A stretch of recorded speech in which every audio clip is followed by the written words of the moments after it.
Ilmu yang tidak diamalkan bagian pohon yang tidak berbuah. Ilmu harus diamalkan. Jangan pelit dengan ilmu. Oh gitu Bang ya? Mahasiswa minta bahan kasih, jangan disimpan. Jangan pelit, nggak boleh, harus diamalkan ya kan. Ilmu yang tidak diamalkan bagian pohon yang tidak berbuah.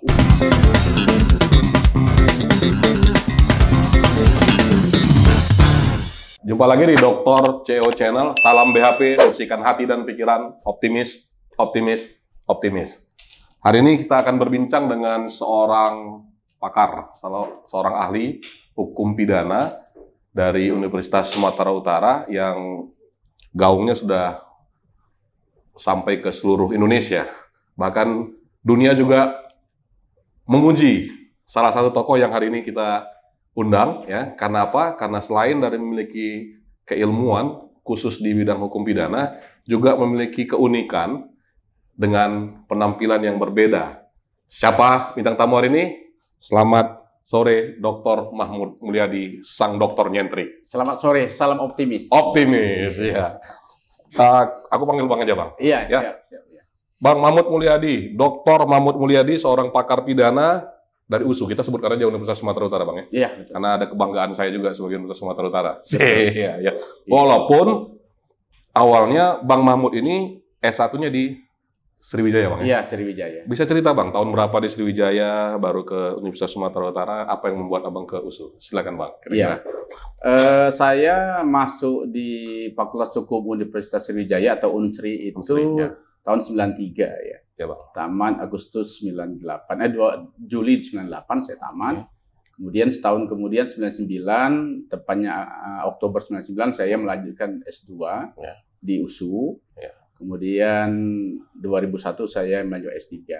Nah, kenapa saya ke USU? Karena memang alhamdulillah saya dapat beasiswa dari USU ya. Oh, USU, gitu ya? Betul. Karena waktu itu USU ingin mengupgrade dosen-dosennya. Oke. Karena banyak para profesor sudah sepuh mau pensiun, kemudian juga butuh disekolahkan untuk jadi doktor. Jadi saya ini salah satu produk USU ya. Yang disekolahkan USU, Bang, ya? Disekolahkan USU, bukan, jadi dananya biasanya dari USU. Dari USU, Bang, ya? Dari USU. Akhirnya itu yang buat alasan Bang Dr. Mahmud untuk ke USU, Bang, ya?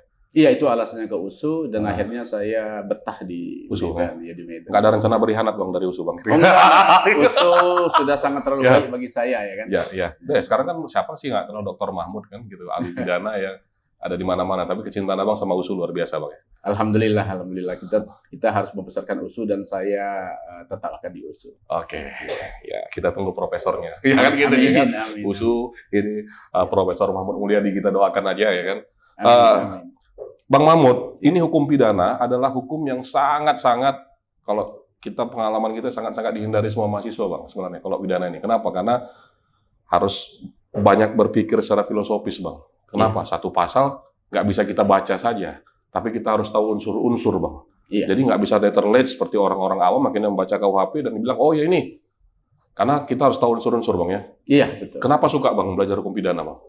Saya suka dengan hukum pidana itu ya, dibandingkan hukum lain ya. Bukan berarti kita menafikan hukum lain. Saya menganggap hukum pidana itu hukum yang pertama sekali dan paling murni. Nah, kenapa? Karena kalau kita bicara soal kejahatan di muka bumi kan pertama sekali kan dari Nabi Adam kan, anak Nabi Adam. Sudah bicara soal kejahatan.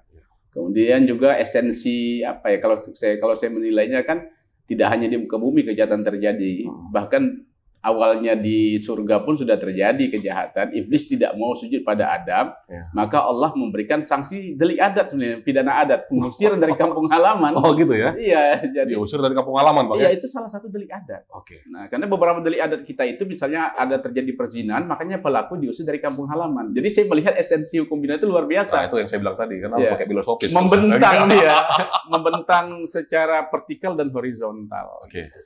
Nah, itu yang kedua saya melihat perlindungan hukum pidana itu semenjak kita sebelum menjadi janin, artinya kan perzinahan tidak boleh kan. Perlindungannya itu kan sampai di dalam janin tidak boleh, kita namanya abortus provocatus ya kan. Sampai pada kematian mayat tidak boleh dirusak. Jadi perlindungan itu luar biasa hukum pidana. Dari janin ya kan? Iya, sebelum jadi janin, sebelum pernikahan, embrio lah itu. Iya, artinya perzinahan kan dilarang kan? Nah, begitu sampai kepada kematian. Oke. Nah, makanya jasad tak boleh dirusak dalam hukum pidana. Oke. Nah, luar biasa kan hukum pidana itu. Oh, iya. Jadi, dan sekarang kita mau ngomong hukum apapun pasti harus ada pidananya, Bang, ya? Hukum korporasi ada pidana korporasi, nanti hukum lingkungan ada pidana lingkungan, Bang ya. Iya. Semua hal-hal hukum ini pasti artinya kan Bang Abang harus nambah belajar, Bang. Ya tentu, walaupun beberapa yang disebut dengan administrative penal law, hukum pidana yang lahir dari peristiwa administrasi itu ya, yang tadi disebutkan ya ada hukum lingkungan, kehutanan.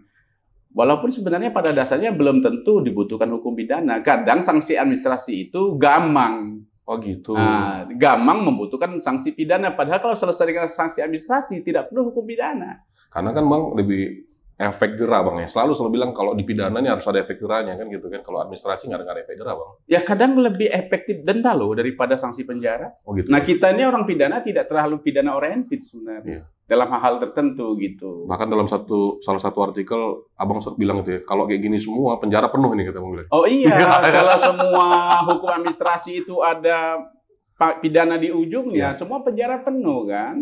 Jadi kadang hal-hal tertentu itu cukup administrasi saja, tidak perlu hukum pidana.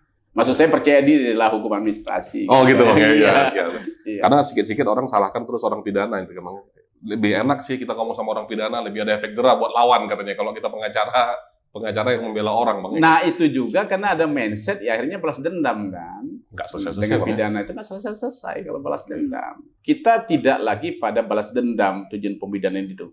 Dari menderitakan kita geser membahagiakan. Oh, menderitakan gitu. Jadi ini makanya dokter aneh kan gitu gitu ya. Jadi seseorang itu dihukum dia bahagia. Nah, itu yang harus kita hantarkan gitu. Ada Bang orang yang dihukum bahagia Bang gitu. Ada beberapa orang yang senang dia dalam beberapa kasus kan ada di berita kan majelis saya kayaknya hukuman saya agak ringan diperberat. Gitu, nggak ada juga yang kayak gitu kan. Atau orang happy gitu ya kan. Ya saya nggak tahu argumentasinya.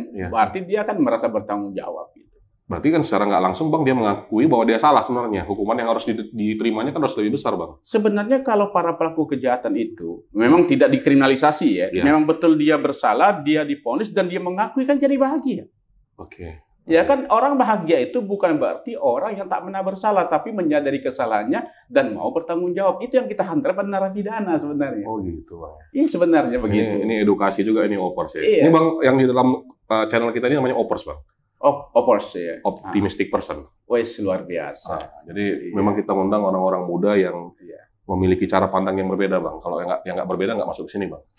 Jadi salah satu Dr. Mahmud kita undang karena berbeda. Bang, saya akan langsung ke penampilan Bang. Iya. Hasil riset Bang. Hasil riset ini setelah Bang Mahmud doktor di tahun 2006. Iya 2006 9 Desember 2006. 9 Desember semua tanggal ingat aja Bang. Ingat. 9 Desember 2006. Iya. Tanggal kawin ingat Bang. Ingat, tanggal 30 November 2003. Aman Bang, berarti kan. Kalau Abang lupa tadi pasti kakak marah Bang, kan gitu. Itu paling bahaya. Paling bahaya tuh Bang. Iya. Nah ngomong mengenai kakak ini katanya adalah orang yang memaksa Abang untuk berpenampilan seperti ini Bang. Benar atau salah Bang? Atau asumsi atau fitnah atau hoax atau gimana Bang? Pada dasarnya bukan memaksa tapi meminta. Tapi Bang laksanakan, berarti kan dipaksa. Saya laksanakan karena saya sayang sama istri ya. Oh gitu makanya. Oh iya. Saya termasuk suami yang takut sama istri. Bukan sayang Bang ya? Takut kehilangan. Oh ya. Sama Bang ya. Sama ya. Takut kehilangan. Jadi begini ceritanya. Biar aman Bang maksudnya. Nah, ceritanya sedikit kan. Jadi waktu itu kan rambut saya itu belah tengah sih. Biasa belah tengah kan gitu. Di zaman itu Bang belah tengah Bang ya? Belah tengah kan itu hobinya. Dan itu 2010 akhir atau gimana ya kalau nggak salah. Terus istri saya merasa bosan, ayo Pak kita pangkas yuk ke barber shop lah gitu. Terus ke barber shop yang di jalan mana tuh arah ke Gajah Mada itu kan gitu ya Gajah Mada. Nah next. Ya Gitu. Nggak apa-apa. Inisial next lah Bang ya. Iya next. Mana tahu nanti jadi endorse Bang. Iya. Karena saya di next juga Bang pangkas Bang. Oh sama ya. Nanti next masuk ke. Iya endorse ya. Terus dia bilang sama tukang pangkasnya. Bang, tolong pangkas suami saya ini gaya moha. Oh kakak yang bilang kan ke tukang pangkas? Betul, dia yang mengatur. Saya pun nggak tahu gaya moha itu bagaimana sebenarnya. Oh gitu dulu, ya kan. Saya santai aja lah. Tapi pas sudah selesai saya lihat, wah kok kayak gini. Gitu kan dia pakai pi lagi malah kan. Sini kan ada juga naik naik ke atas dan sebagainya. Ini kan nggak naik ke atas belakangnya kan. Terus saya kaget. Sudah selesai, saya bilang sama istri saya. Kan itu kan bulan puasa kalau nggak salah mau pulang lebaran. Wah kalau gaya kayak gini bagaimana nanti kalau pulang nanti papamu, maksudnya mertua saya, pasti akan bertanya kepada saya, ini kenapa alasan kamu kayak gini? Apakah kamu masa puber kan gitu? Iya. Tentunya takut anaknya ditelantarkan kan? Iya. Jadi istri saya jawab gini, udahlah Pak, nggak apa-apa soal Papa dan Mama nanti di Palembang saya yang jawab. Oh gitu. Jadi dosen itu Pak, yang jelas jangan membuat mahasiswa itu bosan. Ya. Apalagi jam-jam rawan, jam 2, jam 3 ngajar kan gitu, penampilan harus oke, baju tidak terlalu mahal tapi rapi, bagus gitu. Jadi saya ini sepatu, baju, rambut istri saya mengaturnya semuanya. Begitu Bang ya? Iya. Sampai dengan hari ini? Sampai hari ini. Artinya pemilihan baju ini bunga-bunga gitu Bang? Iya, istri saya. Acuh. Bunga-bunga ya kan. Ada kalung dari batu aki itu. Iya, kalung-kalung juga istri saya cincin, juga yang ngatur cincin kayak gini ya kan. Sepatu pun yang nggak nyambung-nyambung pun pakai terus Bang ya? Iya. Apalagi gesper buaya loh. Oh pasti. Gesper buaya ini ya. Pasti ya. Jadi artinya sangat besar peran keluarga Bang ya dalam kehadiran Abang. Luar biasa. Sukses saya itu tentunya sangat berperanan istri saya dan keluarga ya. Karena istri saya itu waktu saya S3, kami menikah itu, saya belum selesai doktor loh.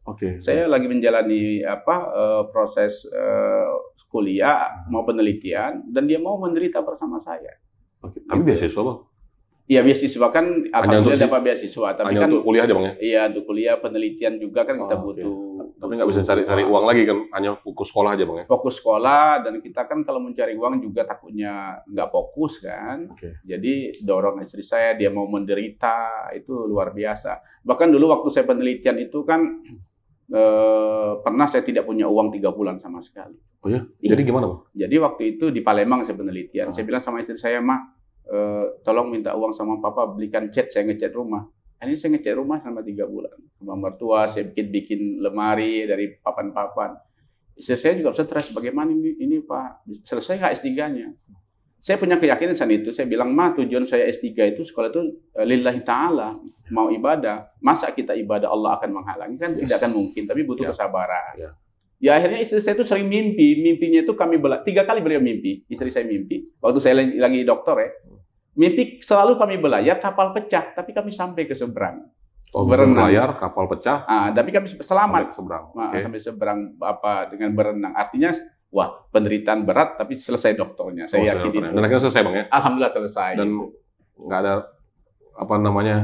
nggak ada kata lain selain thank you buat keluarga Bang ya? Luar biasa Bang. Luar biasa. Makanya, karena bisa saja kawan-kawan yang banyak juga yang ngeluh kan, karena keluarga juga ini sampai mana dokter ini bisa menjamin kamu kan gitu kan Bang? Betul. Ya kan? Apa sih garansinya kalau kamu dokter bisa hidupin ini, kita sekarang udah sengsara gitu katanya kan gitu kan? Betul. Banyak sekali tantangan seperti itu. Dan akhirnya berhenti Bang? Betul, banyak yang berhenti. Makanya kalau saya, alhamdulillah sangat dukungan luar biasa dari istri ya. Dan keluarga. Bahkan kalau saya mengkhianati istri saya kan saya zolim kan. Artinya luar biasa perjuangan beliau, dan alhamdulillah sampai saat ini juga sangat mendukung karir-karir saya. Gitu. Amin Bang. Saya pun udah bertobat Bang. Saya udah bertobat. Karena nggak ada cerita Bang. Keluarga ini adalah tempat kita kembali Bang. Betul. Tempat kita kembali. Apapun kita pasti keluarga juga. Makanya ketika di rumah itu menyediakan, saya terima kasih, bukan saya memuji istri saya ya. Istri saya itu lengkap ya. Masak dia pinter. Kadang dia ngecat rambut saya, tadi malam dia facial saya. Oh gitu? Iya, anak-anak juga. Dulu Abang ngecat rumahnya, sekarang rambut Abang dicat. Rambut saya dicat ya. Jadi yang ngecat rambut ini. Tapi catnya dari mertua juga Bang? Enggak? Udah biar sendiri Bang ya? Oh iya, udah beli sendiri ya. Beli sendiri. Nah ada yang menarik, waktu saya pertama itu kan sebenarnya malu berpenampilan seperti saya ini kan, ke kampus malu. Jadi kadang pura-pura nelpon lewat koridor kan. Jadi di kelas itu ditanya oleh mahasiswa. Sambil malu-malu senyum-senyum mahasiswa bertanya kan. Ini pertama sekali saya bergaya mohak kan. Kenapa sih Pak, Bapak rambutnya gaya kayak anak muda seperti kami? Nah, jadi saya jawab, ada 2 alasan saya bilang. Ini. Pertama, ada alasan ilmiah. Ilmiahnya ya? Ada alasan ilmiah dan alasan subjektif. Nah, alasan ilmiah itu saya katakan dalam ilmu kriminologi, ilmu tentang kejahatan. Sebab orang melakukan kejahatan, bahwa salah satunya penyebabnya itu adalah karena keinginan tinggi, tapi sarana tidak imbang. Kemampuan nggak ada sarananya. Pengen menjadi orang kaya, tapi pendidiknya kurang, tidak punya pekerjaan, penganggur. Akhirnya kan ada arsiran yang ini buat orang merampok. Nah, waktu saya S1, S2, dan S3, belum ada duit? Belum ada uang sama sekali kan, berjuang. Kita culun, apa adanya. Nah, saya tidak memaksakan diri. Nah, jadi ya sekarang saya bilang ya karena sudah ada gaji sedikit ya bisalah kita pedicure, manicure, ke salon gitu kan. Jadi karena sudah punya pekerjaan dan yang menghasilkan Bang ya? Ya alhamdulillah ada punya pekerjaan, kita tidak memaksakan diri kan. Ya. Jadi saya katakan ada nasihat di situ, kalian ini lagi berjuang ya, lagi berjuang untuk menata masa depan, baik-baiklah. Jangan memaksakan diri karena mau pergaulan hebat tapi tak punya sarana. Kesian orang-orang tua di kampung. Nah, jadi nanti saatnya ada. Oleh karena itu saya katakan saya terlambat untuk bergaya, nggak apa-apa. Iya. Gitu. Istilahnya Bang, kalau dalam budaya kita ini jangan lebih besar pasak pada tiang Bang ya. Betul. Nah, itu ingat Opers, jangan lebih besar pasak pada tiang. Jangan memaksakan diri ya kan. Betul. Sesuaikan aja dengan kebutuhan. Sesuai dengan kebutuhan. Ada masanya kalau misalnya kita memiliki kemampuan yang lebih besar, maka kebutuhannya akan menyesuaikan Bang ya. Betul. Dan saya selalu bilang di kelas-kelas itu bahwa saya bilang kayak sombong gitu. Saya ini orang kaya loh. Siap. Kenapa saya orang kaya? Karena saya punya standar kekayaan sendiri. Ya kalau bisa mobil kredit ya sudah kaya. Betul kan? Itu standarnya. Standar saya. Standar Abang ya. Rumah kredit ya sudah kaya. Tapi jangan pakai standar orang. Belum kaya-kaya terus. Oh, belum kaya-kaya kan bahaya. Akhirnya nanti kan keinginan itu ya mengambisi gitu. Oke. Itu. Yang kedua Bang, alasan subjektif. Itu tadi karena permintaan istri. Oh, iya, itu subjektif tadi. Itu ya. Ini susah menolak. Artinya itu absolut Bang ya. Absolut.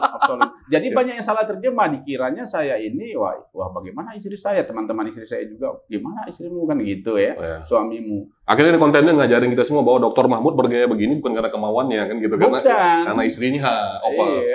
Banyak yang bertanya Bang, netizen sih. Dari jelaskan di Dr. CO Channel. Baik Bang, Abang nampil seperti ini, yang pasti istri nggak ada keberatan ya? Nggak. Anak Bang? Ya anak,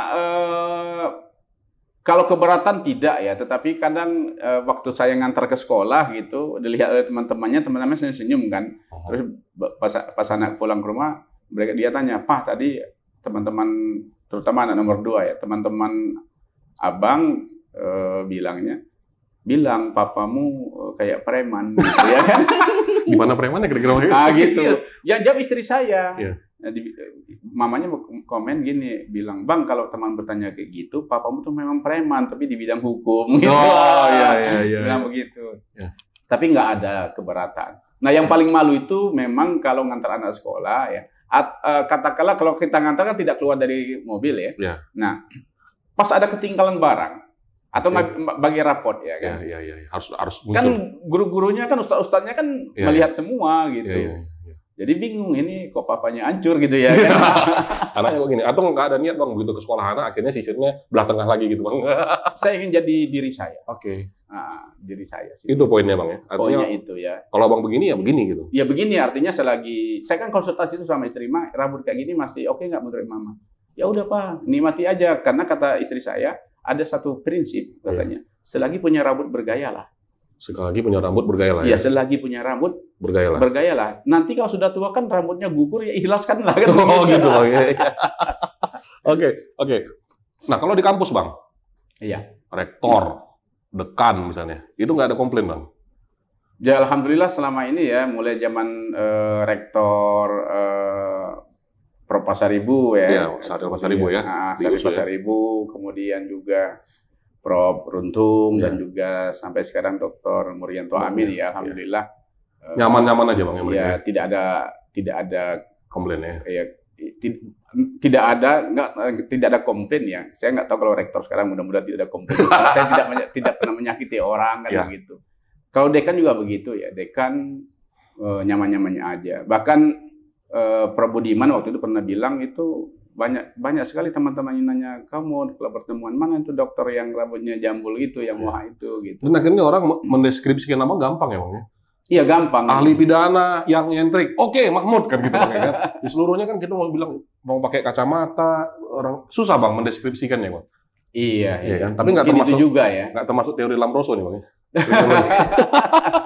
Terus dilihat dari bentuk fisik ya. Bentuk fisik ya. Baik, Bang Mahmud juga terkenal ya di dalam beberapa aktivitas ya, yang paling menyita perhatian publik ya pada saat Abang jadi ahli KPK di perapitnya Setia Novanto Bang. Betul. Nah, Setia Novanto. Iya. Bang, yang Abang hadapi ini pada saat itu adalah orang yang sangat berpengaruh. Betul. Ya, Abang membela KPK. Iya, betul. Mohon maaf Bang ya. Iya. Kita tahu sendiri KPK ini Bang abang kan ahli. Iya. Kalau abang ahli di mana-mana kan bayarannya lebih besar, Bang. Kalau KPK ini kan kecil-kecilan, Bang. Apa yang membuat abang berani nih, Bang? Mengambil resiko, menghadapi orang hebat, kan lebih nyaman abang jadi ahlinya di beliau itu kan, gitu kan? Iya, dibandingkan dengan KPK. Iya. Apa yang bisa Bang jelaskan, Bang, di sini, Bang? Ya, pertama, ahli itu kan memaparkan objektivitas keilmuan, ya. Siap. Nah, gitu. Kemudian keilmuan tak boleh diperjualbelikan pada dasarnya. Tak boleh kita membuat standar, ya. Kecuali lawyer bertanya, kan begitu. Oke. Nah, kita juga harus NKRI harga mati, kan. KPK kan merah putih, ya. Merah putih. Saya pun juga katakan sama teman-teman KPK bahwa kalau selagi KPK benar, saya maju. Tapi kalau KPK salah juga kita bisa berhadapan. Nah, kebetulan kasus Pak Setnov itu pada Prapit yang pertama KPK kalah. Ya. Nah, ada beberapa ahli kemudian diundang oleh KPK, khusus kita dikemkan di Bali pertemuan, ya ada 7 ahli kalau nggak salah. Itu membahas Prapit yang pertama itu. Nah, jadi Prapit pertama itu kita bahas, kita eksaminasi. Sebenarnya nggak ada masalah di argumentasi KPK, tetapi hakim berkiblat hanya ke KUHP. Oke. Nah, padahal KPK punya acara khusus di dalam undang-undangnya. Misalnya, kalau KPK itu alat bukti dikumpulkan, bukti permulaan itu di penyelidikan, bukan di penyidikan. Jadi waktu naik sprindik sudah boleh ada nama sebenarnya. Oh, naik sprindik sudah ada boleh ada nama? Sudah boleh, karena 2 alat bukti permulaan itu dilidik. Dilidik, ya? Nah, ini ya, saya kasih tahu juga hati-hati dengan KPK, ya, karena juga ada kekhususan di situ, ya. Nah, dia undang-undang KPK dan undang-undang pajak, bukti permulaan itu, alat bukti itu dikumpul di penyelidikan.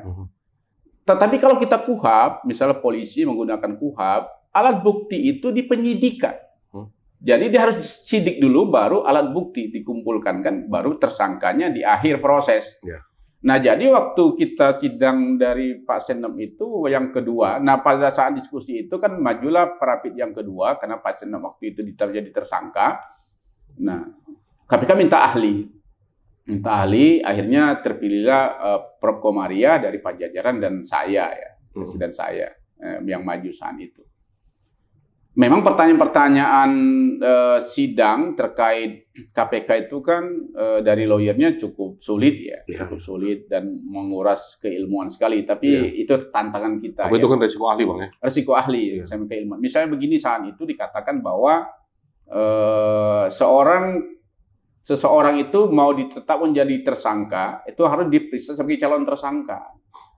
Nah, argumentasi tim kuasa hukum saat itu berdasarkan putusan MK nomor 21 2014. Nah, jadi Pak Setnov itu belum ditetapkan sebagai calon tersangka saat itu, belum diperiksa. Nah, jadi saya jawab waktu itu, apakah ada dalam putusannya menyatakan harus jalan tersangka dulu?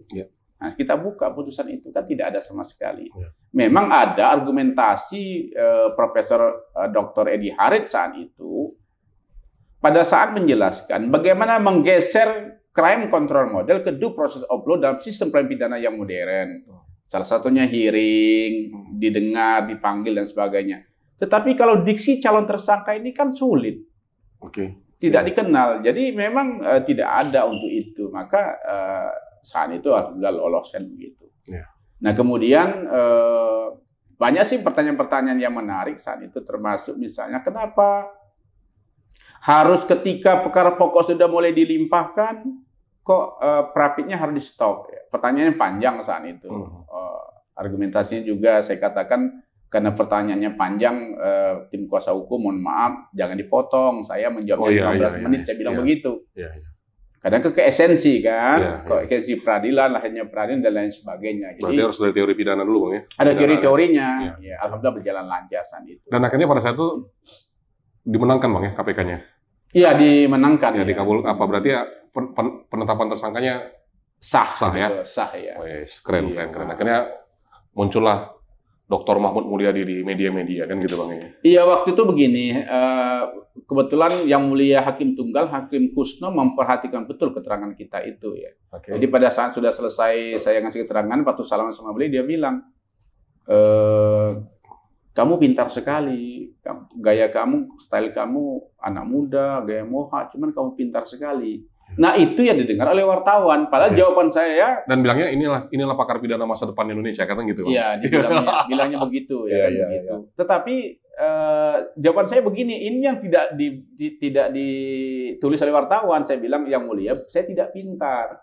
Mungkin karena saya baca duluan gitu. Oke. Nah, yang kedua kan wartawan kaget kok ada ahli yang ancur kayak gini, waktu itu saya pakai sepatu pancawarna gitu. Iya. Sepatu saya 5 macam-macam warnanya, Bang, ya. Macam warnanya dan tali pinggang buaya, mungkin disorot itu gitu. Iya, nanti kita buat Bang di media ini, kita buat juga tuh, Bang. Ada penampilan apa gitu ya. Sama tali pinggang Gasper yang buaya, Bang, ya. Yang buaya.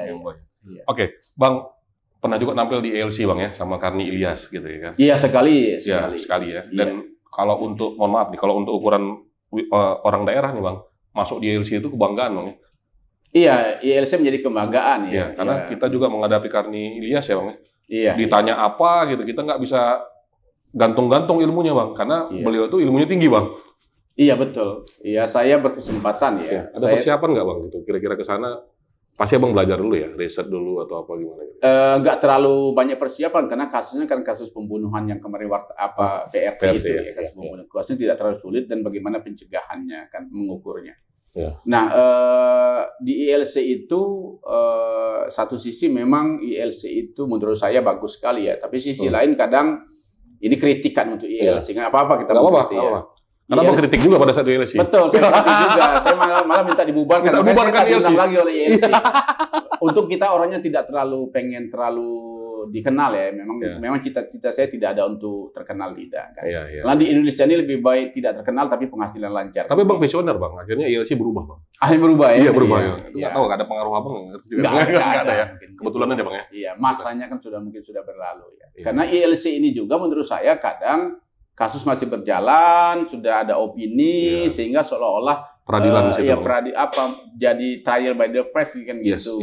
Itu maksud saya objektif aja orangnya. Makanya saya tidak pernah mau lagi ke ILC saat itu. Ya, karena ada statement Bang, memang bubarkan aja. Iya, begitu. Makanya tak diundang lagi oleh Pak Karni. Boleh diundang, Bang. Oh iya. Pak Karni akhirnya buat channel sendiri, Bang. Oh iya, betul. Tapi subscribernya banyak. Mohon maaf ya, Pak Karni ya. Pak Karni Ilyas.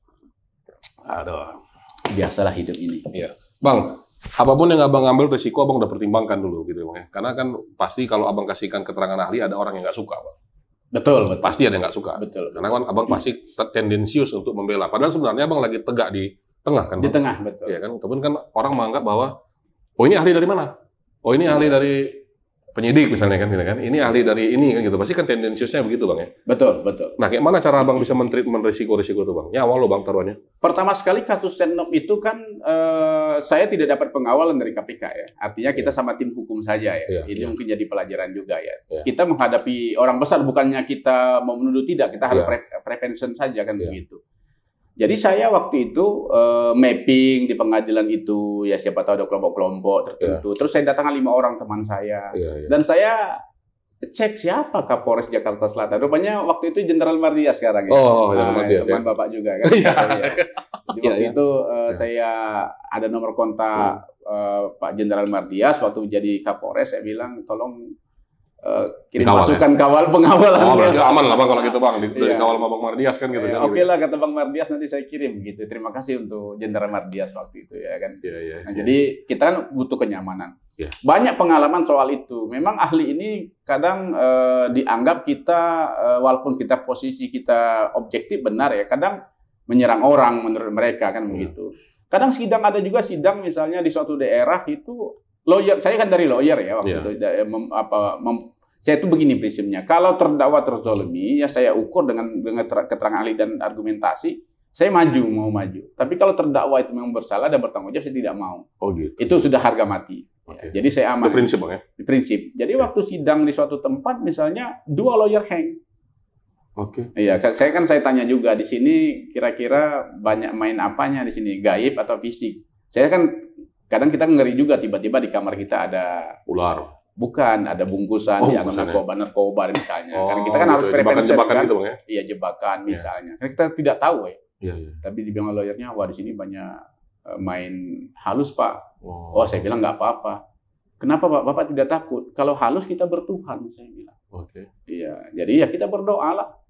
Makanya memang harus banyak berdoa. Makanya kita punya doa khusus juga ya, namanya doa benteng ya. Ya insya Allah mudah-mudahan tidak tembus. Ya. Nah itu kan diajar aja oleh para keturunan-keturunan kita lah ya. Alhamdulillah. Ya. Selama ini terima kasih. Ada juga pernah lawyer di suatu daerah juga tidak bisa ngomong sama sekali. Karena yang halus tadi Bang ya? Ya karena yang halus tadi gitu ya. Jadi, yang kasar Bang? Yang kasar. Karena ada halus ada kasar Bang. Ya biasanya kalau yang rawan itu saya pagi-pagi sudah check out tuh. Saya pindah satu kamar, pernah saya lakukan begitu. Gitu. Dan memang benar. Iya, karena sudah kita lihat di sekeliling kita itu sudah beberapa kamar itu sudah bagian dari orang-orang tertentu kan gitu. Mungkin Lopers nggak pernah paham yang beginilah resikonya ahli ya kan, atau lawyer ya kan. Salah satu aparat penegak hukum tuh kan Bang, tapi memang selalu kenyamanan dan keamanan ya yang merasa. Akhirnya saya berkesimpulan begini. Gimana Bang? Saya berpegang teguh apa yang saya nyatakan itu wajib 100% benar sesuai dengan pengetahuan dan kemampuan saya. Kenapa? Ketika saya ahli nanti, ada ditembak saya misalnya, saya mati dalam kondisi benar, itu saya. Karena kita tidak boleh, kita takut dengan risiko kan? Betul. Tapi kita harus memanage saja supaya risiko itu bisa diminimalisasi, kan begitu. Nah, tapi suatu ketika memang kita ngasih keterangan, merasa orang tidak nyaman keterangan kita, entah ada misalnya kita ditembak ya, yang penting kita mati dalam kondisi benar itu saja. Kan hidup bakal mati kan? Siap Bang. Ngeri kali ini filosofis hidupnya Pak Dr. Mahmud ini. Baik Bang, kita lari ke hukum korporasi Bang. Dr. Mahmud Mulyadi selalu dihubungkan dengan ahli pidana korporasi yang sangat pro, cenderungan orang bilang nih, sangat pro terhadap undang-undang korporasi. Sehingga jika ada resiko di dalam korporasi, khususnya misalnya BUMN Bang, seperti kita nih ya, resiko di korporasi BUMN, selalu Abang bilang bahwa kita lihat dulu, apakah dia masuk ke ranah korporasi atau tidak, misalnya gitu kan Bang. Betul. Nah, maka Bang harus cek dulu 97 ayat 5 Undang-Undang PT, Business Judgment Rule ya Bang ya? Iya. Judgment Rule. Bang, itu nggak bertentangan Bang dengan para pakar-pakar yang pada saat itu di MK bilang bahwa korporasi ini nggak tunduk kepada Undang-Undang Korporasi, dia kepada Undang-Undang Keuangan Negara. Begini, ini berawal dari pemahaman unsur sebenarnya. Banyak orang tidak paham mana unsur pasal 2, mana unsur pasal 3 tipikor. Nah, pasal 2 itu kan secara melawan hukum. Pasal 3 menyangkut kewenangan. Nah, melawan hukum ini, ketika melawan hukum itu disebut secara jelas di dalam suatu pasal, maka diuji dulu undang-undang mana yang dia langgar. Itu. Tetapi kalau dia tidak menyebut kayak pasal 3 langsung kewenangan. Kewenangan juga dari undang-undang kan? Betul. Jadi kalau ada satu perbuatan yang dianggap melanggar tipikor pasal 2, kita letakkan dulu perbuatannya pada domain mana. Pengadaan barang dan jasa, uji dalam undang-undang pengadaan. Kalau misalnya dia BUMN dengan undang-undang BUMN itu maksudnya awalnya. Jasa Kerpres itu bukan ya? Bukan. Jadi maksud saya memang diuji dulu kan undang-undang yang berada domain. Saya tidak berkiblat kepada siapapun daripada rezim ya, keilmuan ya. Artinya dari unsur itu. Nah, sehingga karena ini banyak terkait domainnya itu di bidang misalnya perusahaan, bidang pengadaan, di bidang lingkungan dan kehutanan, maka diuji dulu pada ahlinya. Pada domain undang-undang itu. Saya kan tidak paham undang-undang perusahaan. Makanya letakkan dulu. Nah, ini menurut saya tidak bertentangan dengan penjelasan undang-undang tipikor.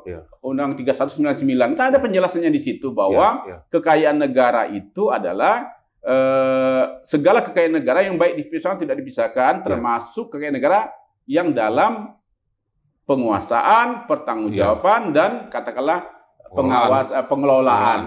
Tiga diksi ya.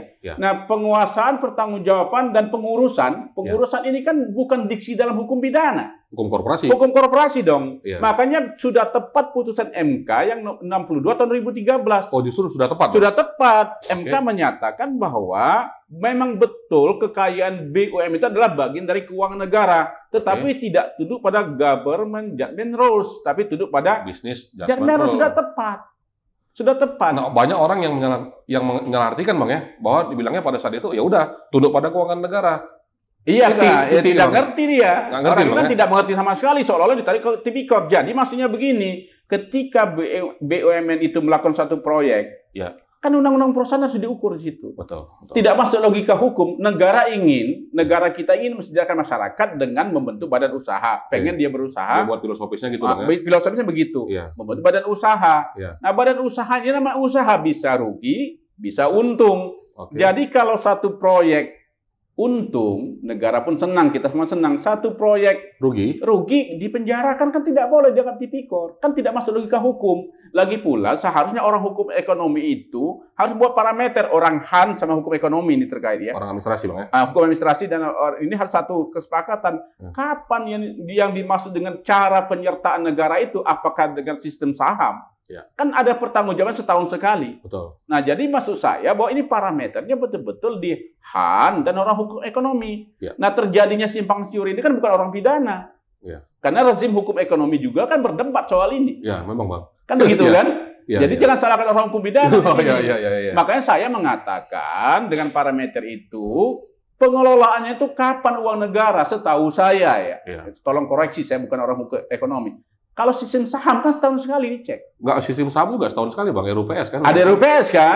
Iya. Nah, jadi satu proyek pun belum tentu itu tipikor, tidak boleh ditarik. Jadi begitu ada kerugian, nggak bisa langsung dibilang bahwa itu korupsi Bang ya? Nggak bisa, kalau nggak ditangkap semua, pembangunan kita terhalang. Saya itu memikirkan pembangunan. Investasi negara. Investasi dan sebagainya. Singapura dengan Temasek luar biasa keuntungannya. Iya. Kita 300 lebih BUMN kita misalnya keuntungnya mungkin sama dengan satu ini.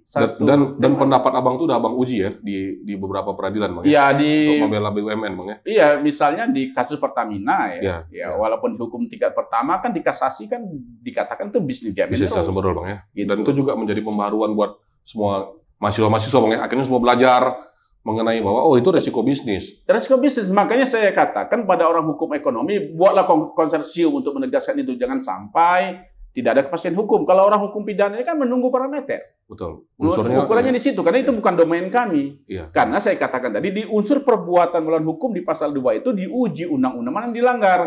Jadi konsekuensinya begini, jika pelanggaran itu, perbuatan itu ada tindak pidana, yang diatur dalam undang-undang khusus, maka berlaku asas lex specialis sistematik generalis. Oke.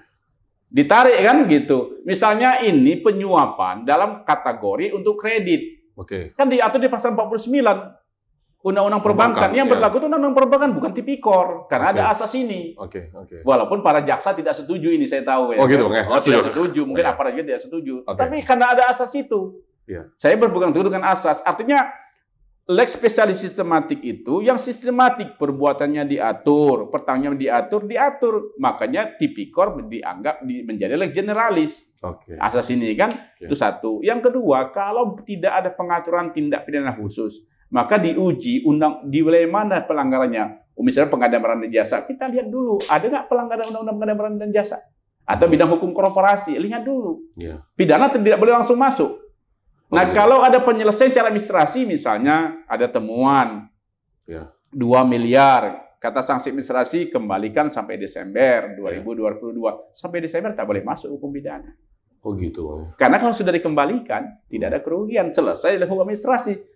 Kan tujuannya adalah mengembalikan kerugian keuangan negara yang diduga dilakukan itu dengan cara apa? Penggunaan hukum administrasi, perdata, sesuai domain dan hukum pidana. Jadi menurut pandangan hukum pidana, jika ada korporasi maka harus ditunggu dulu dong sampai tahun bukunya gitu Bang ya? Iya, setahun kan, makanya sistem pertanggungjawabannya kapan? Iya, karena bisa saja investasi ini belum bisa menghasilkan apapun Bang di tahun pertama. Betul, satu proyek rugi bisa jadi untung kan? Betul di proyek berikutnya kan? Kan ada target break even point Bang. Iya, kalau tidak penjara itu penuh. Itu tadi Bang ya. Iya. Penjara itu penuh. Nah, kami orang pidana disalahkan. Memidana orang, ujungnya kan dilihat, memidana orang terus kan begitu ya kan? Ujung-ujungnya pidana. Pada parameternya di hukum ekonomi, hukum administrasi, gitu loh. Nah, saya itu butuh menyampaikan ini, jangan sampai kita disalahkan kita orang hukum pidana kan begitu. Jadi orang-orang hukum ekonomi tolong diselesaikan dulu yang dibilang sama Dr. Mahmud Mulyadi. Iya dong. Baik Bang Dr. Mahmud Mulyadi. Nah, aktivitas Abang juga di kampus Bang ya? Iya di kampus. Di kampus. Nah, gini Bang, gimana sih ngadapin anak-anak zaman sekarang Bang? Beda tuh Bang ya, kalau anak-anak pada saat Abang zaman kuliah tahun 98 dulu Bang ya. Iya. Itu kan semua dengan idealisme dia gitu kan. Bandel tapi belajar juga oke Bang.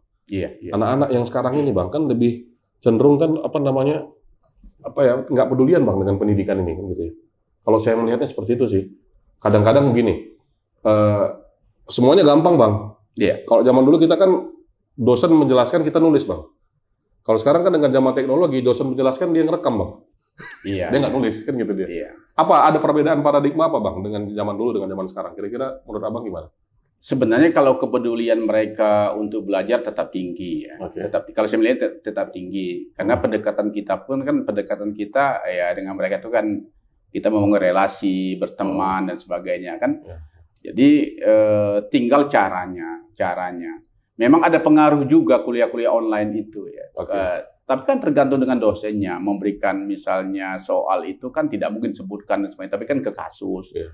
Kita juga kan sudah mengembangkan namanya pembelajaran berdasarkan kasus gitu kan. Jadi itu tergantung kita untuk mempolanya. Lagi pula kan metode pembelajaran sekarang juga kan. Misalnya lebih enak sih selain tatap muka kita ada namanya pakai Google Classroom, daring. Itu tergantung kita manajemennya. Tapi mahasiswa sepanjang saya pahami mahasiswa juga orangnya baik-baik kok. Yang penting pendekatan sebenarnya. Oke, pendekatan tuh Abang buat ya. Kalau kita lihat Bang Mahmud itu ruangan tuh nggak pernah tertutup. Iya. Siapa aja boleh masuk ke dalam. Boleh, silahkan. Mau cerita apapun, oke. Gitu. Silahkan. Jadi mereka saya katakan kalau ada kendala dengan pembimbing, ya ngomong sama saya. Iya. Saya itu menjebatani ya, saya namanya pengelola ya, saya cari S2 ya.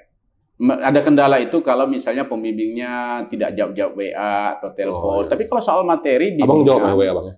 Saya jawab. Jawab. Saya katakan kalau saya tak jawab WA terus. Karena mungkin bukan berarti saya marah, mungkin saya terlewatkan. Udah ke bawah kali Bang WA-nya Bang ya? Iya mungkin itu. Jadi saya bilang jangan sampai kalian tersinggung dan menganggap saya marah kalau saya tak jawab WA aja terus sampai saya bosan. Nggak jadi masalah. Mahasiswanya Dr. Mahmud semua. Siap. Kalau misalnya Dr. Mahmud nggak balas WA terus. WA terus ya. Bukan berarti saya marah, tidak ada. Kita tidak boleh marah. Saya tidak pernah marah sama mahasiswa. Nggak pernah marah Bang? Nggak pernah saya marah sama mahasiswa. Saya nggak pernah tersinggung sama mahasiswa. Jadi yang pernah apa Bang? Kesal gitu? Enggak juga. Kalau kesal, sebenarnya ada Bang dosen yang nggak pernah marah sama mahasiswa Bang. Kami ini kan mahasiswa misalnya kan sering punya ulah sendiri, kadang-kadang sok paten, sok kreak. Ya kalau saya memaklumi saja ya, paling saya bilang, saya panggil misalnya sikapmu itu kalau bagi saya nggak jadi masalah, cuman bagi yang lain mungkin jadi masalah. Oke.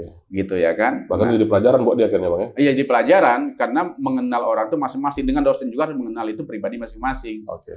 Karena itu bakal selamat kamu kuliah dan bimbingan juga kan begitu. Kayak kita masa-masa kita kuliah dulu. Oh iya, kan, artinya jangan sampai sama aku sama orang lain kok kayak gitu selesai kok kan gitu kan Bang. Betul. Misalnya begini, boleh ditanya sama mahasiswa saya waktu saya ngajar kelas online, ya saya bilang boleh kalian tutup kamera kalian. Boleh tutup kamera ya? Silakan. Boleh tidur kalian. Boleh makan, boleh minum silakan. Oh gitu. Silakan. Jadi misalnya 60 orang, 70 orang, ini saya sendiri ya, mohon maaf ya. Dari 70 orang atau 60 orang yang buka cuma 5. Gitu. Tetapi ketika di akhir kuliah, saya bilang, buka kamera, kita mau screenshot, ada semua di situ. Ada yang lagi, ada yang rambutnya ini. Jadi saya bilang, tolong sisir rambut kalian, tolong rapikan. Gitu ya? Artinya dia ada di situ. Oke. Nah, artinya ada di situ gitu loh. Artinya berhasil. Abang nggak peduli berarti prosesnya bagaimana mereka, tapi yang penting mereka bisa ngikutin pelajaran. Itu berhasil dan menurut mereka nyaman. Buat mereka nyaman. Nyaman. Artinya kelas itu hadir terus nyaman kan mereka. Saya silakan sambil makan, sambil minum. Kan kadang ada yang di kafe kan. Oh gitu ya. Malam ya kan. Atau dia punya kafe Bang ya? Ada dia punya kafe kan di sekarang kafe. Banyak mahasiswa-mahasiswa kan akhirnya sambil kerja, sambil kuliah dia juga punya bisnis Bang ya. Kampus Merdeka namanya kan Bang. Betul, itu juga didorong. Dia punya berkarya kan. Jadi didorong untuk berkreatif ya. Mahasiswa itu kreatif, mengembangkan tidak hanya dia fokus kepada memang core dia di hukum, tapi dia bisa bisnis dan lain sebagainya. Oke. Mendukung lah. Nah, kedepannya Bang, dengan sistem daring ini menurut Bang efektif? Ya, menurut saya memang kalau kita analisa bahwa daring ini harus saling mendukung ya. Mahasiswanya memahami, konsekuen, artinya dengan tetap mempelajarin, dan juga dosennya mau kreatif ya. Kalau itu terjalin efektif, dan ini masih kurang menurut saya. Masih kurang ya. Tetapi kelas daring menurut saya jangan dihilangkan. Suatu saat kan masih perlu juga. Ya. Karena gini Bang, kalau misalnya daring, Abang bisa ngajarin mereka dan mereka bisa evaluasi karena Abang masukin tuh ke channel kan. Jadi bisa belajar lagi kan Bang? Betul. Mana tahu dia pada saat itu dia dengan kesibukan dia nggak terlalu masuk, tapi dia mungkin bisa lagi, oh ya Pak Mahmud ngomong apa kan? Abang kan aktif saya lihat di channel ya. Iya, beberapa admin tayangkan nih channelnya Dr. Mahmud di sini biar nanti di subscribe juga nih. Dan itu juga efektif Bang ya? Efektif karena kita bisa mengirim ke mahasiswa ya. Nah resikonya Bang, kalau misalnya Abang salah ngajar situ Bang, orang tuh protes. Abang siap dengan protes-protes ya, kita minta maaf. Oh gitu Bang. Minta maaf dan kita di mana letak salahnya kan. Artinya Bang buka itu wacana debat ya gitu kan? Iya, kita buka dong. Pak Dokter, saya nggak setuju dengan statement Bapak gini, di aturan ini begini-begini. Mereka debat Abang nggak ada masalah ya? Nggak ada masalah. Oh dulu kan ada yang kita debat, dosennya marah Bang. Ya nggak boleh marah lah. Oh nggak boleh marah ya? Oh tadi nggak pernah marah Bang ya? Ya kita menjalankan tugas ya. Jadi dosen ini kan bukan segalanya, hanya profesi. Yang saya pikir profesi mulia ketika kita benar itu pahalanya mengalir, ketika kita salah dan mau memperbaikan juga pahalanya mengalir kan. Oh gitu. Jadi kita nyaman saja, nggak jadi masalah. Paling kalau mahasiswa itu agak sungkan bertemu kalau kita lagi sibuk saja kan. Iya. Tapi sekarang mereka tahu juga Bang, kalau misalnya sibuk dia nggak akan dekatin kok. Biasanya begitu. Iya. Makanya kan biasanya di ruang saya itu rame ya kan. Iya, ngintip dia tunggu dulu. Gitu. Iya. Tapi kadang-kadang udah ngintip kadang-kadang nggak diterima. Tapi kalau abang terima semua kok gitu. Ya namanya juga pengelola. Dulu tuh Bang, tahun 45 lah. Baik, Dr. Mahmud. Saya akan sebutkan nanti nama. Iya. Ya, nanti Bang Mahmud cerita tentang nama ini gitu. Iya. Profesor Akrestuti Akresnowo, Prof Tuti. Wah, iya. Apa yang bisa Bang ceritakan tentang Profesor Prof Tuti? Wah, apa ya? Itu nama yang selalu terpatri di hati saya ya. Okay. Katakanlah beliaulah yang menjadikan saya doktor, kata begitu ya. Okay. Beliau itu sosok seorang ibu, makanya saya panggil Bunda. Bunda Bang ya? Bunda. Sosok seorang teman, ya. Dan juga beliau itu sangat humble ya. Saya pun bingung sebenarnya kenapa beliau dikenal adalah dosen paling killer di Indonesia. Emangnya Bang, baru kali ini saya dengar yang orang muji Prof Tuti itu cuma iya. Bang ya? Iya. Karena saya merasa tak pernah dibunuhnya gitu. Okay. Bahkan saya sangat nyaman sama beliau. Beliau sama Prof Tuti, Bang Abang nyaman ya? Nyaman, bahkan waktu bimbing kan ini mohon maaf Prof Tuti waktu itu. Apa adanya juga, kayak Abang juga orang. Apa adanya, apa adanya, alhamdulillah.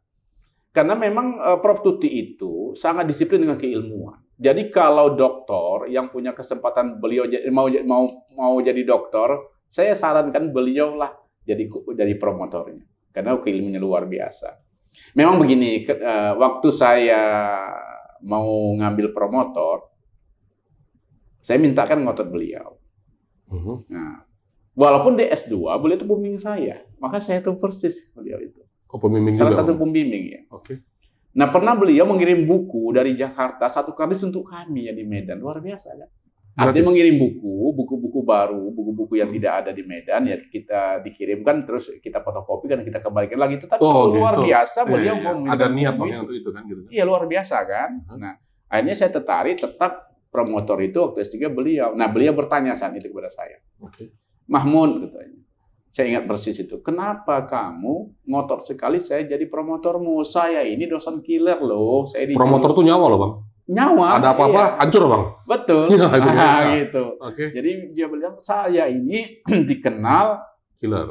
Killer, dosen killer. Nanti kamu tidak akan tamat-tamat. Oke. Jadi saya bilang izin Bunda, saya punya 3 alasan.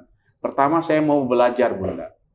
Nah itu satu. Yang kedua, Bunda kan ibu saya. Orang tua saya. Makanya saya manggil Bunda. Tidak mungkin Bunda membunuh anaknya.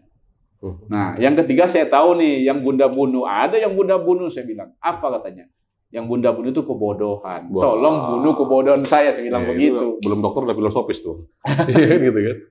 Jadi saya sangat bersyukur dapat para promotor beliau. Jadi beliau luar biasa. Bahkan saya pernah nginap di rumah beliau. Di perpustakaan beliau saya disuruh nginap ya. Yang lain ada teman abang juga nginap di situ gitu. Waktu itu ada teman satu kita nginap di perpustakaan. Kan perpustakaan itu kan ada kamar ya, kamar untuk tamu-tamu ya khusus nuansa beliau. Kemudian saya tidur di ruang perpustakaan di bentakan beliau bed lah gitu ya. Sangat kira sekali sebagai seorang ibu. Dan saya seminggu itu nginap situ. Untuk menyelesaikan. Iya itu untuk awal saja, awal untuk buat proposal ya. Proposal belum matang tuh bab 1 hanya mencari ide dan sebagainya. Jadi pagi-pagi beliau berangkat kerja, pagi-pagi dibangunkan subuh mon, ini sarapan dan sebagainya. Nah ini tugasmu. Jam 10 malam beliau pulang, baru saya diuji dan dibimbing sampai jam 1 malam.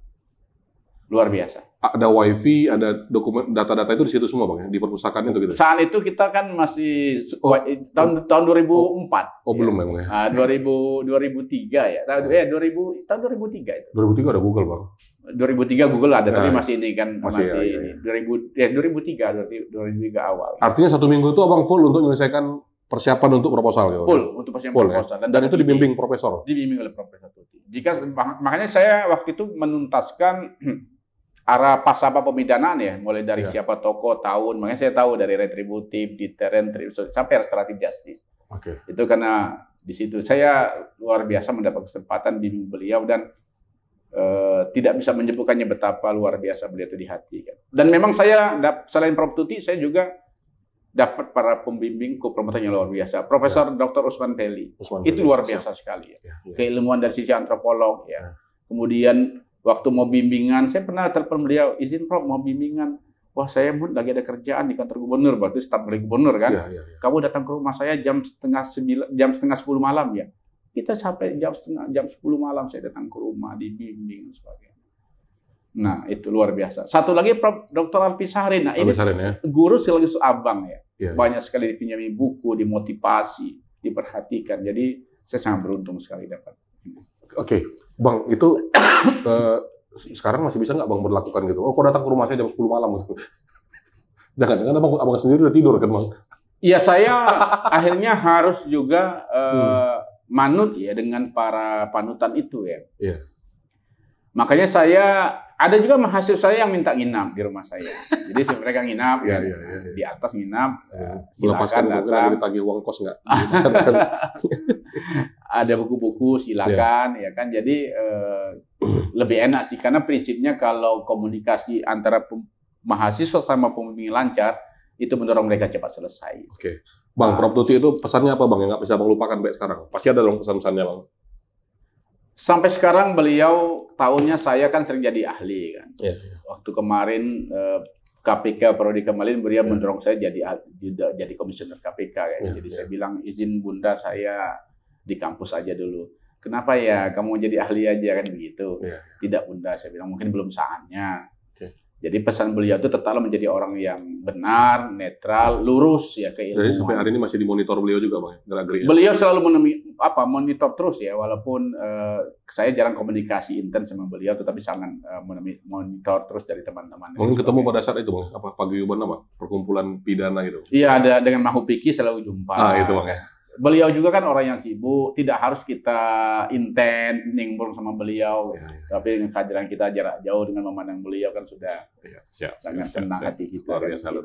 Bang, nama nomor 2, Profesor Dr. Ningrum Natasha. Dokter apa Pi? Dokter kayaknya. Dokter ya, Profesor Dokter. Bukan PhD ya. Ningrum Natasha Sirait. Profesor Ningrum lah, Kak Yum. Iya. Apa yang bisa Bang cerita tentang Profesor Killer nomor 2 ini Bang? Oh iya. Prof. Ningrum itu dikenal di mana-mana ya. Jaringannya sangat luas ya. Beliau katakanlah 11-12 yang Prof. Tuti ya. Jaringan dan juga pengabdian beliau di mana-mana. Dan banyak orang tidak berani sama beliau. Iya, Abang aneh Bang. Yang pertama tadi Prof. Tuti, ini Prof. Ningrum ya. Iya. Abang lawan itu kira-kira apa tuh ya? Padahal sebenarnya Prof. Ningrum dan Prof. Tuti hatinya lembut sekali orang. Betul. Lembut, keibuan, membimbing. Yang saya sangat terharu itu Prof. Ningrum itu ya. Sangat mendorong kita untuk maju. Sering merekomendasi kita. Dan dia sangat memahami dan mau menerima pendapat kita dengan bidang keilmuan kita.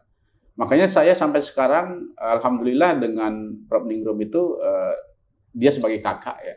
Dan guru saya tempatkan sebagai orang-orang yang luar biasa mendorong kemajuan kita.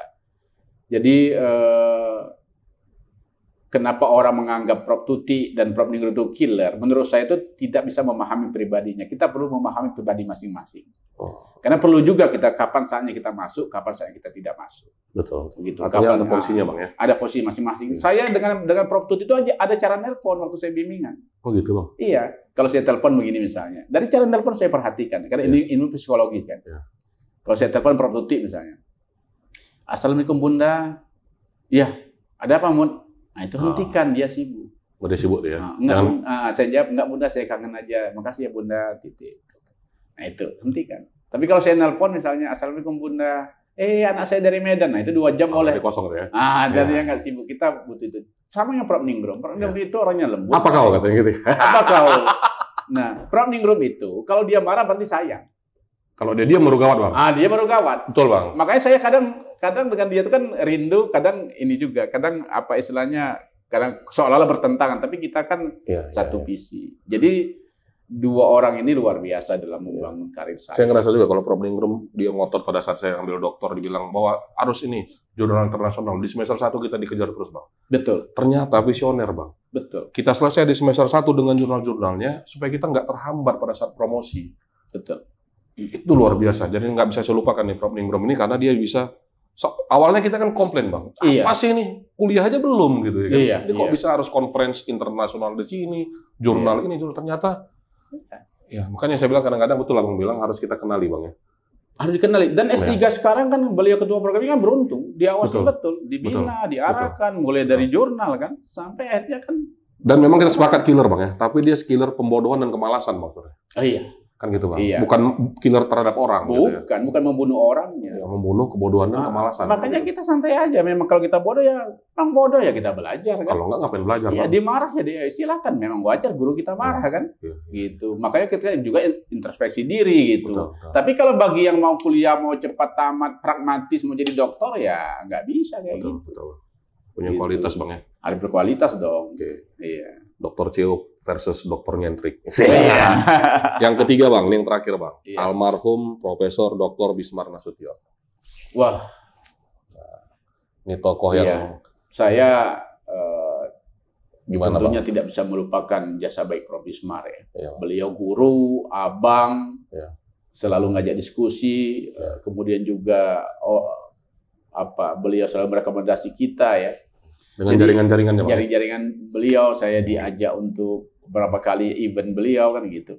Jadi Prof. Bismar ini, katakanlah saya bisa ikut program doktor itu karena Prof. Bismar saat itu membuka program, doktor, Bang. Program doktor S2 dan S3. Saat itu kan membawa UI ya, Prof. Raja Gutu ya. Zamannya Prof. Hairudin P. Lubis ya. Gitu. Almarhum juga, almarhum. Semoga Allah memberikan tempat terbaik bagi beliau berdua ya. Amin. Nah, jadi Prof. Bismar ini orangnya sangat visioner, walaupun banyak orang nganggap dia sombong, padahal dia orang baik sekali. Ya, Bang, dua nama yang disebutkan tadi pun dibilang sombong, Bang. Dibilang sombong. Jadi tiga-tiganya sombong, Bang. Menurut orang yang nggak kenal, Bang. Tapi Prof. Bismar ini luar biasa perhatiannya. Sering merekomendasi kita. Bahkan begini, saya itu selesai dokter kan 2006, 9 Desember 2006. Nah, bulan Juli, pertama sekali saya jadi ahli kan di Mahkamah Konstitusi. Ketika waktu itu Korbi CS itu, dan ada satu pengedar ekstasi dari Tangerang itu mengajukan gugatan judicial review untuk undang-undang narkotika. Lawyernya itu Bang Todung Mulia Lubis kan, kemudian ada Bang Denny Kaidimang. Nah, jadi saya direkomendasi Prof. Bismar untuk menjadi ahli dari BNN. Prof. Bismar itu pertama kali, Bang. Pertama sekali jadi ahli, dan itu katakanlah sangat percaya beliau, padahal saya belum pernah jadi ahli sama sekali. Nah, waktu itu Bang Muzakir dari Jogja menghubungi beliau kan begitu. Jadi betapa luar biasa penghargaan beliau dengan keilmuan. Kedua, beliau mau menerima pendapat. Kadang beliau soal pidana menelpon saya. Dan luar biasa sayang dengan kita, merekomendasi kita kemana-mana.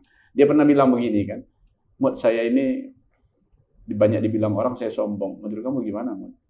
Saya bilang, abang stylenya sombong, Bang. Wajar juga sih abang sombong karena orang kaya kan begitu. Tetapi sebenarnya kan saya bilang tergantung kita memandang orang dan mendekatinya kan begitu. Nah, jadi menurut saya Prof. Bismar itu sangat berjasa sekali. Bahkan saya janji sama beliau sebelum meninggal, Prof, saya akan tetap diusu. Kemudian saya akan tetap meneruskan perjuangan ini. Beliau kan minta saya menjabat jadi staris di S2 kan. Itu saya tolak. Waktu beliau mendekatkan saya sama rektor juga, waktu itu kan saya bilang nggak usah didekatkan Prof. Bismar.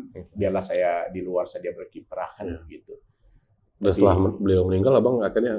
Iya, setelah beliau meninggal, saya diminta oleh dekan ya. Akhirnya abang ikuti juga, Bang. Kata dekan ini amanah orang meninggal. Gitu. Amanah orang meninggal. Saya tolak dengan dekan. Oh gitu, Bang ya. Saya tolak. Tapi ini amanah, Bang ya. Ini amanah orang meninggal, kau di staris itu. Ya karena saya kan lebih nyaman di luar sebenarnya.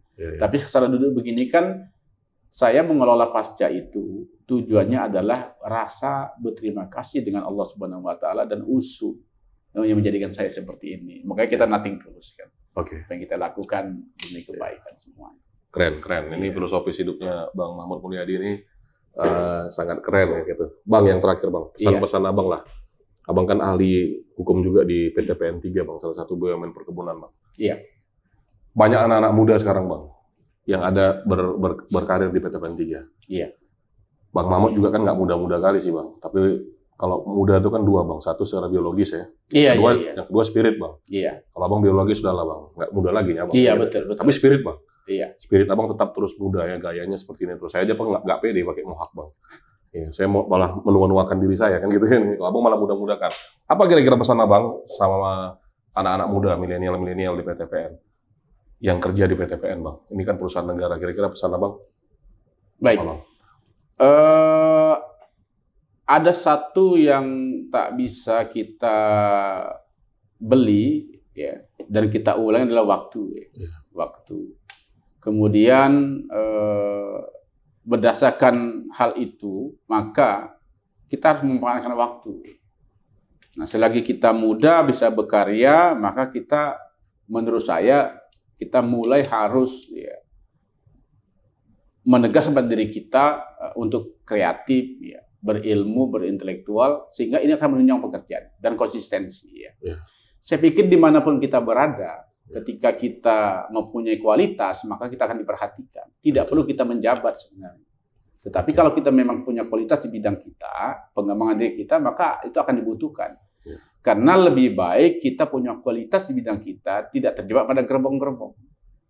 Nah, karena setiap kualitas ya didukung oleh keilmuan, kemudian mereka lanjut sekolah dengan bidangnya, maka akan dibutuhkan oleh negara, bukan oleh gerbong, maksud saya. Artinya bisa tahan di berbagai zaman Bang ya? Tahan di berbagai zaman, karena ilmu itulah yang akan menyebabkan kita mulia. Kita uji, kenapa? Kemampuan keilmuan profesional itu akan menyebabkan kita mulia. Kita tidak terjebak dengan nepotis, tidak terjebak dengan suap menyuap. Ya, kita tidak terjebak dengan sistem gerbong. Kadang kan ada sistem gerbong juga ya. Tidak hanya di mana-mana ada sistem gerbong ya. Nah, tapi kalau kita punya profesionalisme, setiap pimpinan, setiap manajemen akan membutuhkan kita. Maka ciptakan diri kita dibutuhkan.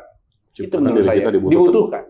Dengan cara meningkatkan kualitas. Bang. Ada peluang sekolah. Tekuni dengan profesi kita, apa kejuruan kita, semua ilmu itu akan bermanfaat. Nah, jadi kita tidak perlu gembor-gembor, tidak perlu kita menjilat, tapi dengan keilmuan itu kita dibutuhkan. Kita akan lebih safety menurut saya. Nggak perlu jilat Bang ya? Tidak perlu. Karena zaman ini juga melihat kita dari segi kualitas Bang ya? Iya, karena zaman ini zaman kualitas, tidak bisa orang nepotis, sementara yang dibutuhkan kualitas ini kan begitu. Betul. Itu menurut saya. Nah, jadi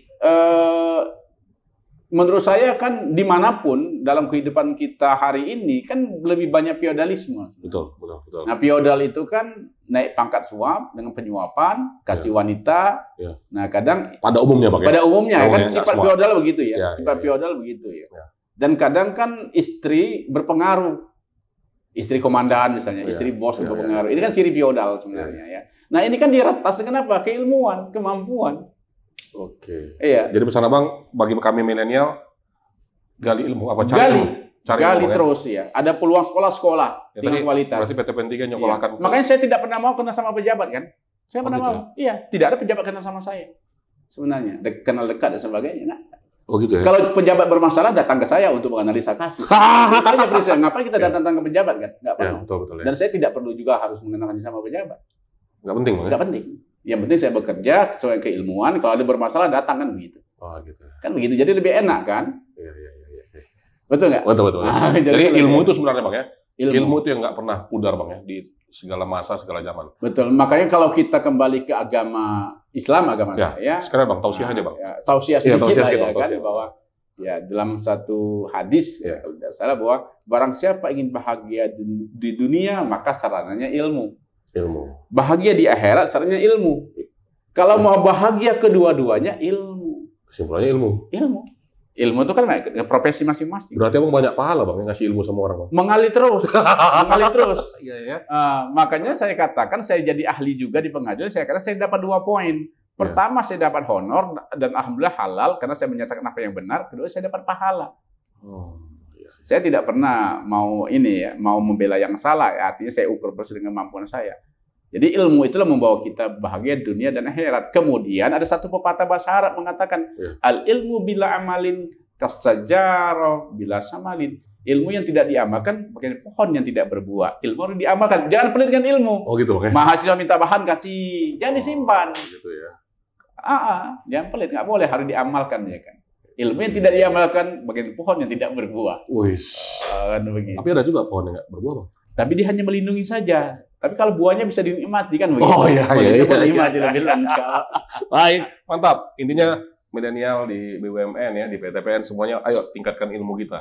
Karena menurut Dr. Mahmud Mulyadi, ilmu inilah yang nggak akan lekang oleh zaman. Selain nanti ada pahala Bang ya. Iya. Ada pahala kita kalau meningkatkan ilmu, harkat kita pun diangkat, derajat kita pun diangkat. Betul. Ya, oleh karena itu terus berpikiran positif seperti tema kita nih Bang. Bersihkan hati dan pikiran kan. Betul. Gitu kan. Supaya kita bisa mendapatkan ilmu. Iya. Makasih Bang Mahmud hari ini ya. Siap. Iya. Tetap optimis. Optimis ya. Iya. Baik, opers sekalian tadi perbincangan kita dengan Dr. Mahmud Mulyadi sangat bernas kalau bahasa kampusnya sangat bernas ya. Semoga Dr. Mahmud Mulyadi beserta keluarga, kakak dan anak-anak semua sehat ya dalam lindungan Tuhan Yang Maha Kuasa. Amin. Terus berkarya dan kita doakan bermanfaat buat seluruh masyarakat Indonesia ya untuk membangun bangsa ini menjadi lebih baik, terbebas dari perpecahan, dan itulah doa kita Bang Mahmud ya. Amin. Oke, salam BHP, bersihkan hati dan pikiran, tetap saksikan terus di Dr. CO Channel. Optimis.